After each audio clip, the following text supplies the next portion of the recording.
नमस्कार दोस्तों, आज हम आपको पितृपक्ष या श्राद्ध की पौराणिक कथा एवं महत्व बताते हैं। इसे ध्यान से सुनिएगा। भाद्रपद की पूर्णिमा एवं अश्विनी मास के कृष्ण पक्ष की प्रतिपदा से अमावस्या तक का समय पितृपक्ष कहलाता है। इस पक्ष में मृतक पूर्वजों का श्राद्ध किया जाता है। श्राद्ध करने का अधिकार ज्येष्ठ पुत्र अथवा नाती को होता है। पुरुष के श्राद्ध में ब्राह्मण को तथा औरत के श्राद्ध में ब्राह्मणी को भोजन कराया जाता है।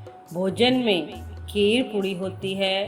भोजन के पश्चात दक्षिणा दी जाती है।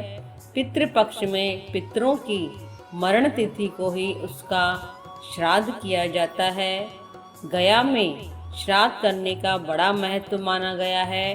पितृपक्ष में देवताओं को जल देने के पश्चात मृतकों का नामोच्चारण करके उन्हें भी जल देना चाहिए। कथा इस प्रकार है।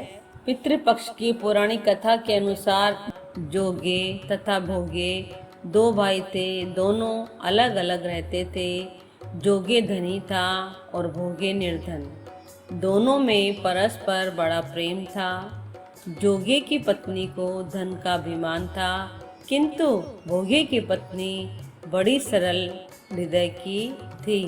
पितृपक्ष आने पर जोगे की पत्नी ने उससे पितरों का श्राद्ध करने के लिए कहा, तो जोगे इसी व्यर्थ का कार्य समझकर टालने की चेष्टा करने लगा, किंतु उसकी पत्नी समझती थी कि यदि ऐसा नहीं करेंगे तो लोग बातें बनाएंगे। फिर उसे अपने मायके वालों को दावत पर बुलाने और अपनी शान दिखाने का यह उचित अवसर लगा। अतः वह बोली, आप शायद मेरी परेशानी की वजह से ऐसा कर रहे हैं, किंतु इसमें मुझे कोई परेशानी नहीं होगी। मैं भोगे की पत्नी को बुला लूँगी, दोनों मिलकर सारा काम कर लेंगी। फिर उसने जोगे को अपने पीहर न्योता देने के लिए भेज दिया। दूसरे दिन उसके बुलाने पर भोगे की पत्नी सुबह सवेरे आकर काम में जुट गई। उसने रसोई तैयार की, अनेक पकवान बनाए। फिर सभी काम निपटा कर अपने घर आ गए। आखिर उसे भी तो पितरों का श्राद्ध तर्पण करना था। इस अवसर पर न जोगी की पत्नी ने उसे रोका, न वह रुकी। शीघ्र ही दोपहर हो गई।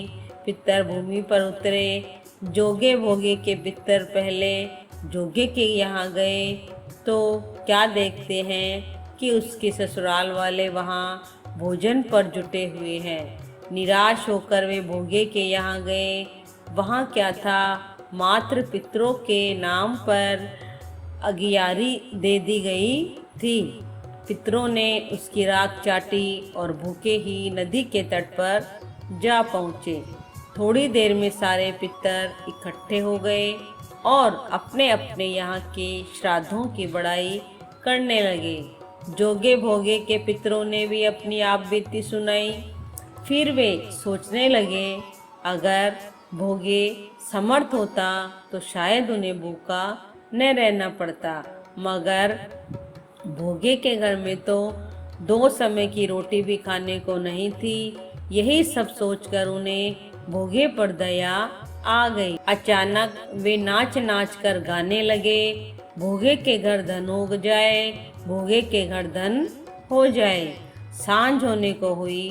भोगे के बच्चों को कुछ भी खाने को नहीं मिला था। उन्होंने माँ से कहा, भूख लगी है। तब उन्हें टालने की गरज से भोगे की पत्नी ने कहा, जाओ आंगन में होंदी आदि रखी है, उसे जाकर खोल लो और जो कुछ मिले बांटकर खा लेना। बच्चे वहां पहुंचे तो क्या देखते हैं कि होंदी मोहरों से भरी पड़ी है। वे दौड़े दौड़े माँ के पास पहुंचे और उसे सारी बातें बताई। आंगन में आकर भोगे की पत्नी ने यह सब कुछ देखा तो वह भी हैरान रह गई। इस प्रकार भोगे भी धनी हो गया, मगर धन पाकर वह घमंडी नहीं हुआ। दूसरे साल का पितृपक्ष आया। श्राद्ध के दिन भोगे की स्त्री ने 56 प्रकार के व्यंजन बनाए, ब्राह्मणों को बुलाकर श्राद्ध किया, भोजन कराया, दक्षिणा दी। जेठ जेठानी को सोने चांदी के बर्तनों में भोजन कराया। इससे पितर बड़े प्रसन्न तथा तृप्त हुए। आपको ये कथा कैसी लगी? इसे लाइक कीजिए, सब्सक्राइब कीजिए और बने रहिए चैनल के साथ। जय जय श्री राधे।